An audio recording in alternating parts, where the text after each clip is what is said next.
If you're looking to create effective data visualizations, it's essential to choose the right chart or visualization type for your data. In this video, we'll explore the top 10 chart types and their best use cases. Line chart.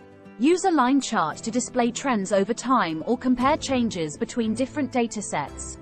Bar chart. Use a bar chart to compare categories or groups, especially when the data is discrete. Pie chart. Use a pie chart to illustrate how different parts make up a whole, especially when showing proportions or percentages. Scatter plot. Use a scatter plot to show the correlation or pattern between two variables. Heat map. Use a heat map to visualize patterns in data density across different areas of a large dataset. Box plot. Use a box plot to identify outliers and display data distribution, especially with a large amount of data. Area chart.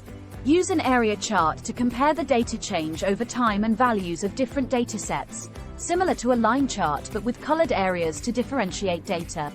Bubble chart. Use a bubble chart to show the relationship between three variables, especially when the size of data points varies based on another variable. Gantt chart.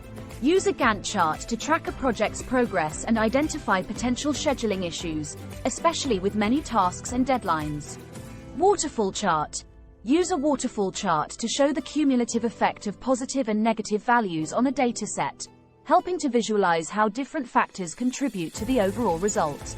It's crucial to choose the appropriate chart or visualization for effective data analysis and to build stakeholder confidence. It's important to consider the type of data, the narrative you want to convey, and the audience you're presenting to. Please do comment which chart is your favorite, and subscribe for more interesting videos.